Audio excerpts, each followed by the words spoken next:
My name is Laura. 6 months ago, I married my high school sweetheart Matt. We've known each other since childhood, so I've always been close to his family, which made the wedding process incredibly smooth. We share many mutual friends, turning our wedding into a joyous celebration filled with well-wishers.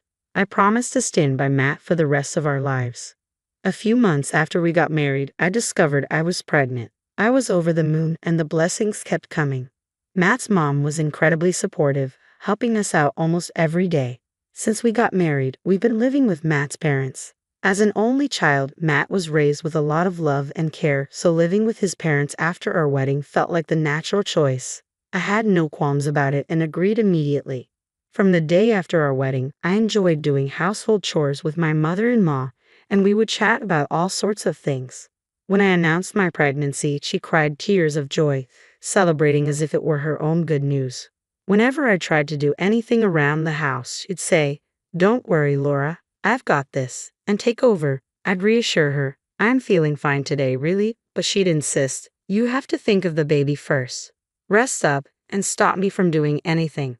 While I appreciated her concern, it reached a point where I was bored out of my mind. I had been working part-time, but I quit my job as soon as I found out I was pregnant, on the advice of both my mother-in-law and Matt. With nothing to do at home, I was going stir-crazy. I feel like moving around a bit. Can I go shopping? Need anything?" I'd ask, hoping for some freedom. But she'd firmly respond, "Absolutely not. You're not even in your second trimester yet. You need to rest," and wouldn't let me leave the house. I understood her concern, but it felt suffocating. She had a miscarriage before having Matt because she continued working, so she was worried I'd face the same fate. "If you're not careful, you'll end up in the hospital like I did," she warned me. Not wanting to create tension, I decided to take it easy until my second trimester. Once I reached that milestone, she started allowing me short walks. Matt and I would go out on his days off, buying snacks from a local store and having little picnics. Sometimes I'd go for a walk with my mother-in-law while shopping. She even started cooking with me again. I realized she was just deeply concerned for me during the early stages of my pregnancy. At 38 weeks, my water broke while I was climbing the stairs at home. With Matt and my father-in-law at work, my mother-in-law quickly drove me to the hospital. Matt had already coordinated everything with the hospital, so by the time our baby Brian was born, he was right there with us. Matt was the first to hold Brian. "Oh, he's so adorable," he said, his eyes welling up with tears as he lovingly gazed at our newborn. Seeing him so emotional made me tear up too. "Thank you, Laura. I'm so happy right now," Matt said, smiling at me, and I couldn't help but cry. "May I come in?" My mother-in-law, who had kindly stepped out of the room, peeked her head in. "Go ahead and hold him, Mom. He's really cute," Matt said, handing Brian over to her. I felt a bit awkward. My mother-in-law had been incredibly supportive and was eagerly awaiting her grandchild. What would she say now that Brian was here?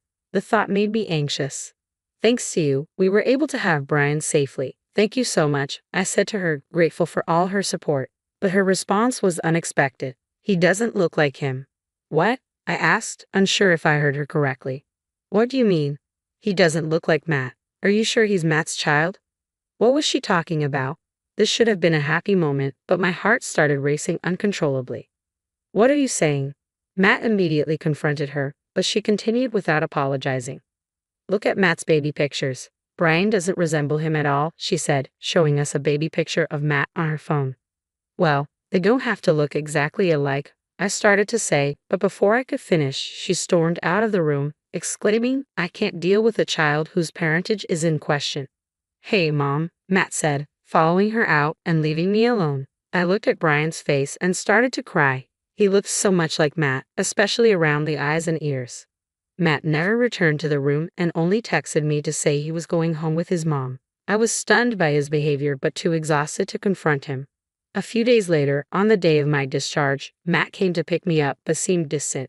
"What's wrong? We get to live together starting today," I said, trying to lift the mood, but he didn't seem happy.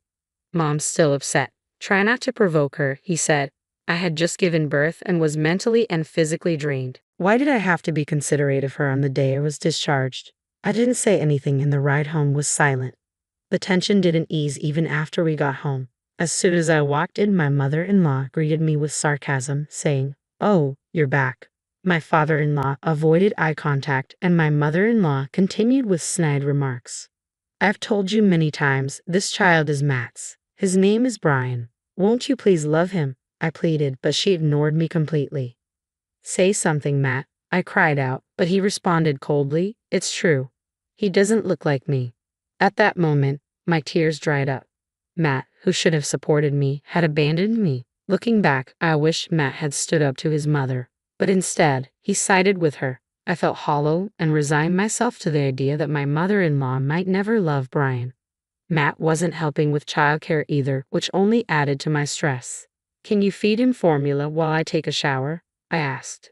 Matt replied, I have been working all day. Why should I lose sleep over a child who might not even be mine? I couldn't believe this was happening. Never mind, I said, feeding Brian the formula myself and quickly taking a shower once he fell asleep. This had become my life. If it had only been my mother-in-law, I might have considered getting a DNA test to prove her wrong. But even Matt wasn't convinced Brian was his. That hurt more than anything. My parents had moved to the countryside soon after I got married, so I couldn't rely on them for support. They had been thrilled about my marriage and had welcomed Matt as if he were their own child, which made it impossible for me to confide in them. After months of this, my mother-in-law, who had been avoiding me, finally spoke up. Laura, can you bring the baby to the living room? All right, I replied. My mother-in-law had been ignoring both me and Brian, and I thought she might finally apologize. But my expectations were quickly dashed when I arrived in the living room and found both her and Matt sitting there. Could you please leave with that child? She demanded. What? I was stunned and at a loss for words. She glanced at Brian and continued, he still doesn't look like him. I've had enough. Matt remained silent. At that moment, I couldn't take it anymore. Fine, if that's how you feel, I'll pack my things and leave, I said, grabbing the divorce papers and starting to pack. Matt said nothing and continued his conversation with his mother. Make sure you pay child support, she said. How can we when we're not even sure he's Matt's? My mother-in-law shot back.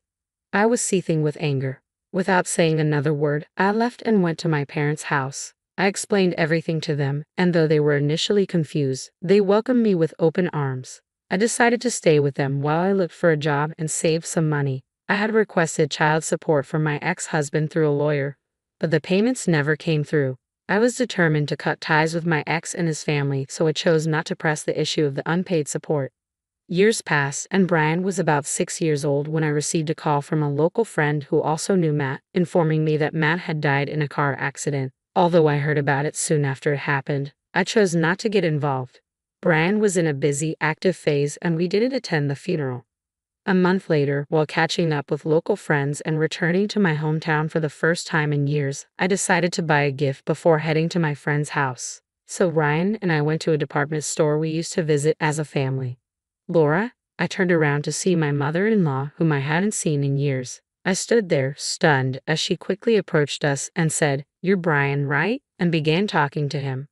Brian, I'm your grandma. You really look just like Matt, she said. I couldn't tolerate hearing that. Enough is enough. Because of you. Wait, I started, but she cut me off.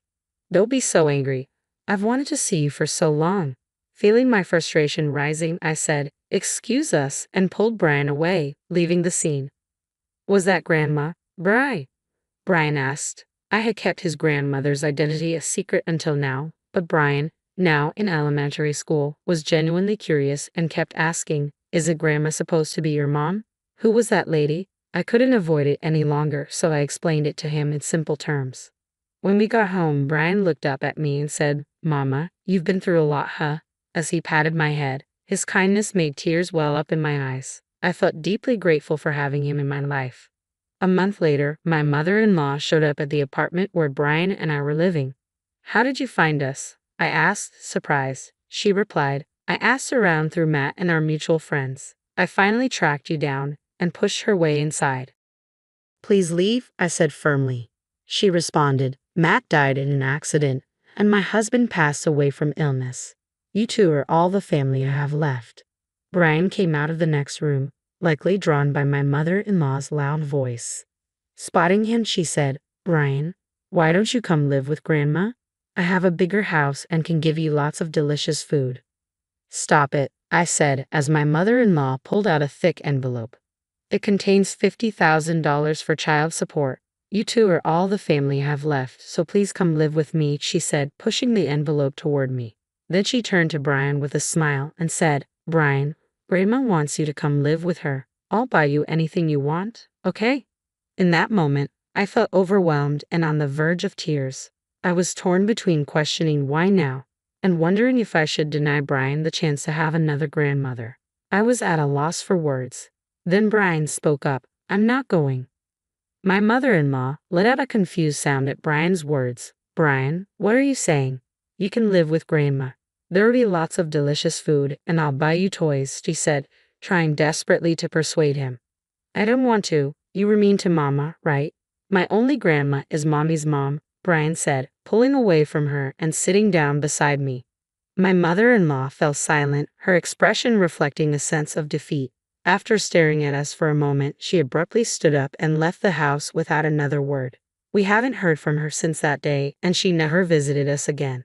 The child support money she left behind remains untouched, saved for Brian's future.